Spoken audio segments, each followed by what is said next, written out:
Okay. So now sustainable development in the organic farming.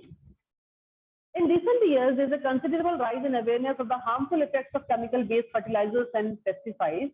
Conventional agriculture relies heavily on chemical fertilizers and toxic pesticides, which enter the food supply, penetrate the water sources, and harm the livestock, deplete the soil, and devastate natural ecosystem.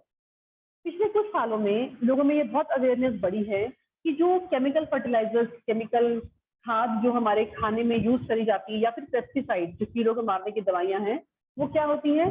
पहले तो वो जब खेतों में जाती हैं तो वो हमारे खाने में एंटर करती है, भले हम कितना वॉश कर लें, जब वो उसी चीज से प्रोड्यूस हुई तो हमारे अंदर भी जाएगी वो सारे पेस्टिसाइड्स और केमिकल फर्टिलाइजर्स। पानी के सोर्सेज जो इरिगेशन के लिए पानी यूज हुआ, उसमें भी तो वो कंटेमिनेट हो गया ना वाटर, वो, और वही सब कुछ पानी उसमें भी जा रहा है, नदियों में भी जा रहा है, और वही पानी अंडरग्राउंड वाटर में भी जा रहा है ना, तो वो भी सब जो है यहाँ पर पॉल्यूटेड हो गए।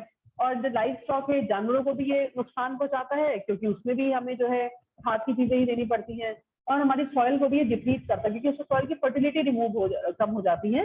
तो ये कन्वेंशनल एग्रीकल्चर जो है इन सब चीजों को नुकसान पहुंचाता है हमारी सॉइल को। तो अभी कुछ समय से लोगों में ऑर्गेनिक फार्मिंग का जो एक ट्रेंड है बहुत बढ़ गया। लोग भी ऑर्गेनिक प्रोडक्ट्स को बहुत पसंद कर रहे हैं, डिमांड कर रहे हैं। कई जगह आपने देखा होगा ऑर्गेनिक दालें हैं, ऑर्गेनिक सब्जियां हैं, थोड़ी सी महंगी होती हैं, लेकिन उसमें जो है बिल्कुल ऑर्गेनिक, बिल्कुल जो फर्टिलाइजर है ना, वो केमिकल फर्टिलाइजर नहीं यूज किए गए हैं, नेचुरल फर्टिलाइजर यूज किए गए हैं। जैसे कि किचन के वेस्ट मटेरियल से खाद बनाना, या फिर काऊ डंग से खाद बनाना, बायो कंपोस्ट, इन सब चीजों से जो है यूज करके जो खेती करी जाती है उसको बोलते हैं ऑर्गेनिक फार्मिंग। और ये एक बहुत अच्छा प्रोसेस है सस्टेनेबल डेवलपमेंट का। मीन्स आने वाली जनरेशन भी इन सब रिसोर्सेज को यूज कर सके, उसको बोलते हैं सस्टेनेबल डेवलपमेंट। डेवलपमेंट करना इस तरीके से कि आने वाली जनरेशन के लिए रिसोर्सेज यूज ना हो, लोगों की सेहत को नुकसान ना पहुंचे। इसको हम बोलते हैं eco friendly technology of farming भी बोला जाता है ऑर्गेनिक फार्मिंग को। Just mark the meaning, very important. Organic farming is a form of agriculture that relies on techniques such as crop rotation, green manure, compost, and biological pest control. Organic farming वो technique है जिसमें कि हम crop rotation, means एक ही crop produce नहीं होगी, rotation रहेगा उसमें। ग्रीन मैन्योर, मैन्योर जो हम यूज करें, खाद जो हम यूज करेंगे वो केमिकल नहीं होगी, वो या तो काऊ डंग की होगी या फिर नेचुरल फर्टिलाइजर्स की होगी।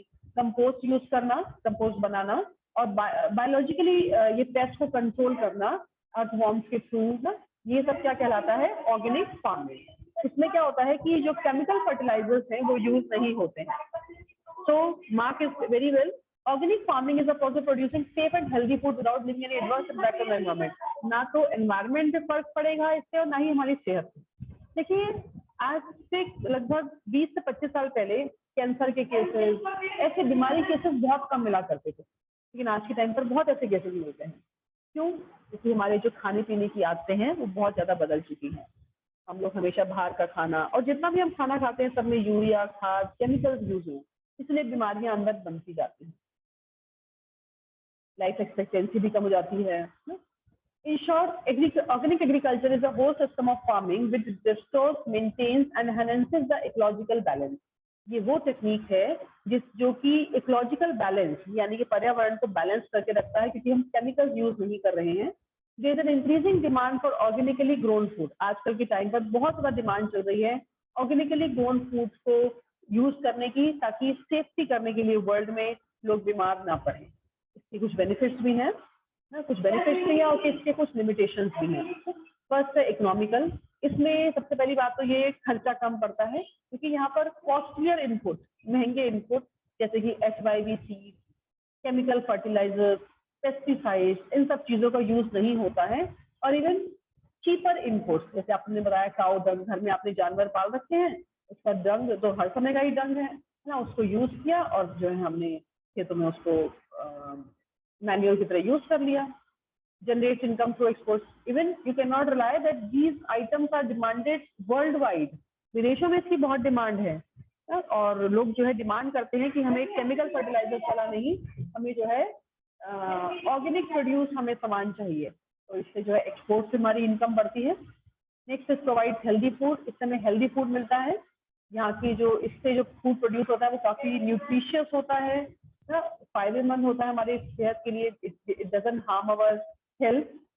एम्प्लॉयमेंट का सोर्स है, क्योंकि आपको चीप लेबर इनपुट से और इवन लेबर ज्यादा यूज होती है। आप जो है हर एक जगह पर आप स्प्रे ना करके पेस्टिसाइड्स को आप लेबर को लगाएंगे, तो जाहिर सी बात है एम्प्लॉयमेंट अपॉर्चुनिटीज बढ़ेंगी। और साथ में लास्ट में यहाँ पर सेफ्टी ऑफ द एनवायरनमेंट, आपका एनवायरनमेंट सेफ है, ना तो आपकी सॉयल डिप्लीट होगी, ना तो आपकी सॉयल में जो है पॉल्यूशन हो रहा है, ना एक्वेटिक लाइफ को नुकसान हो रहा है। अभी आप देखते हो कितनी एक्वेटिक लाइफ डिस्टर्ब हो जाती है, कितनी मछलियाँ, कितने जानवर अंदर मर जाते हैं, क्योंकि हम इतने पेस्टिसाइड पानी में डालते हैं ना, या आपने सर EVS में पढ़ा होगा। और इससे जो एनवायरनमेंट बहुत ज्यादा सेफ रहता है। Just after this market in 1995, Kisan Mehta of Prakriti, an NGO, first suggested that cotton, which uses maximum chemical pesticides, could be grown organically. At present, 130 farmers have committed 1,200 hectares of land to grow cotton organically on the International Federation of Organic Agriculture Movement standard. Next, challenges before the organic farming. यहाँ पर कुछ challenges भी हैं, कुछ drawbacks भी हैं. Now, first it is less popular. Less popular अभी इसलिए है क्योंकि जो जिनको बताया जा रहा है उनको इसकी बेनिफिट पता है, बाकी को तो नहीं पता ना। तो इतनी ज्यादा ये पॉपुलर नहीं है इस समय पर कि हम जो है हर कोई इसे यूज कर रहा है, तो इतना पॉपुलर ये अभी नहीं है ऑर्गेनिक फार्मिंग। तो अभी जरूरत है कि इसको और ज्यादा पॉपुलर बनाया जाए, प्रमोट करा जाए ऑर्गेनिक फार्मिंग को।